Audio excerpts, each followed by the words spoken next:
খালি মেয়েদের কথা বলেন, পুরুষের বিরুদ্ধে বলতে পারেন না। হ্যাঁ, মেয়েদের কথা কেন বলি জানেন?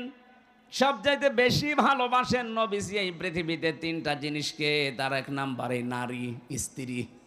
আপনারা মায়ের জাত, স্ত্রীর জাত, এই জন্য আপনাদেরকে আমিও বেশি ভালোবাসি। কিন্তু আমি দেখতে পাচ্ছি কোরআন আর হাদিসের চোখ লাগিয়ে অধিকাংশ মেয়েরা জাহান্নামে যাচ্ছে।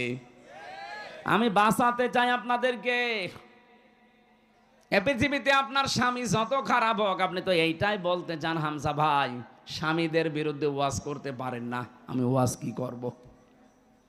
এদেশে আজ পর্যন্ত নারী নির্যাতনের মামলা আছে, পুরুষ নির্যাতনের কোনো মামলা নেই। আমরা যে কোন যন্ত্রণায় আছি এটা বোঝাতেও পারি না। অন্তত ডক্টর ইউনূসকে আমরা আহ্বান জানাবো, খুব তাড়াতাড়ি পুরুষ নির্যাতনের একটা আইন বানান। সেটা আমি একা না, এখানে যত স্বামী বসে আছে অধিকাংশ মানসিক যন্ত্রণায়, মানসিক রোগী হয়ে যাচ্ছে স্ত্রীর ব্যবহারের কারণে। আমি কয়েকটা বলছি, একটু মেলান তো পান কিনা। এটা তিরমিজি শরীফের হাদিস। আল্লাহর নবী বলেন, নেককার মহিলা দুনিয়াতে তো ওইটাকে বলা হয় যেটা 5 ওয়াক্ত নামাজ পড়ে, রমজানের রোজা রাখে আর কালো বোরকা পরে ঘোরে না। তিরমিজি শরীফের ভেতরে 4টা গুণ দেওয়া আছে। আপনি দেখবেন আপনার স্ত্রীর ভেতরে, আপনার মেয়ের ভেতরে, আপনার ভাবির ভেতরে 4টা পাওয়া যায় কিনা। যদি পাওয়া যায়, তার জন্য জান্নাতের 8টা দরজা খোলা থাকবে। আর যদি এই 4টার একটাও পাওয়া না যায়, জান্নাত না জাহান্নামের 7টা দরজা খোলা থাকবে। 1 নম্বরে ইদা নাজারা ইলাইহা সাররাতুহু, স্বামী যখন তার দিকে তাকাবে সে স্বামীকে আনন্দ দেবে, হয় কথাবার্তা দিয়ে, ব্যবহার আচার দিয়ে, অভ্যর্থনা দিয়ে, যেভাবেই হোক স্বামীকে সে আনন্দ দেবে। আজ বাংলাদেশের দিকে তাকান, এইরকম মহিলা এখন ঘরে ঘরে নেই। এটা তো গ্রাম অঞ্চলের জন্য বুঝতেছেন না, এখানে এখনো ভালো মানুষ আছে।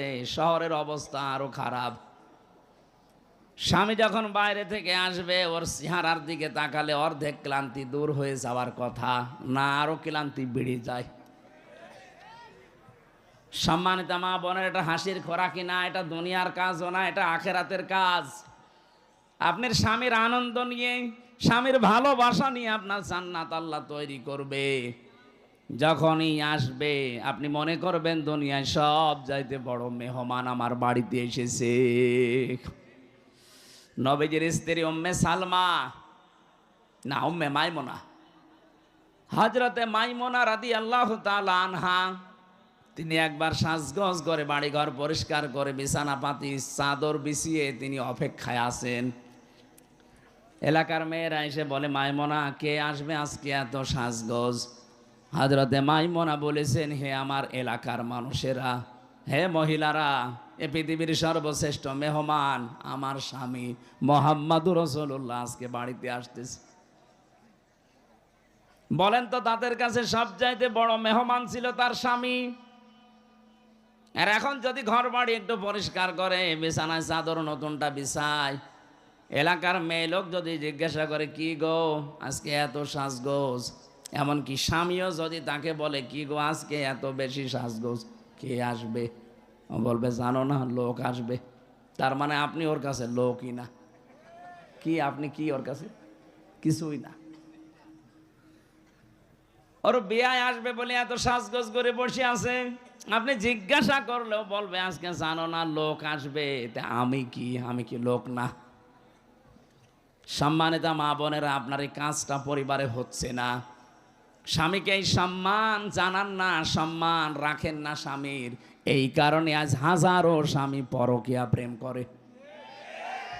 দেখলেন, এখানে ওই রোগে রোগী আছে। হাজারো মেয়ে লোক বসে আসে দেখলাম। সম্মানিত মা বোনেরা, আপনার কারণে আজ স্বামী পরকীয়া প্রেম করছে। দোষ শুধু স্বামীর একা না, আপনারও আছে। ও যেখানে লাইন করেছে তার ভেতরে কি আলাদা জিনিসপত্র আছে? আপনাকে আল্লাহ যা দিয়েছে তার ভেতরেও তো তাই আছে।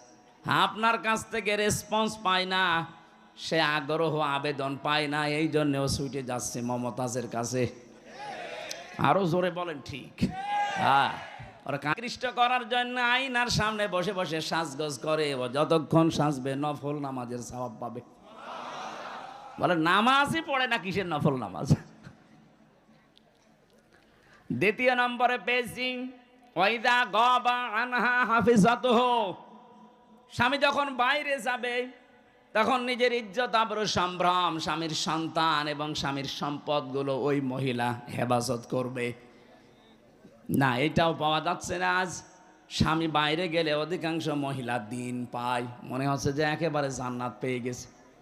কোন জায়গার কোন পুরাতন বন্ধু ডাক দিয়ে নিয়ে এসে উনি একেবারে আল্লাহর রাস্তায় মজে গেছে। সম্মানিত মা বোনের, সম্পদ স্বামীর সন্তানকে পর্যন্ত দেখে শুনে রাখবেন, হেফাজতে রাখবেন, এটা আপনার দায়িত্ব। তাহলে জান্নাতের দরজাগুলো খুলবে।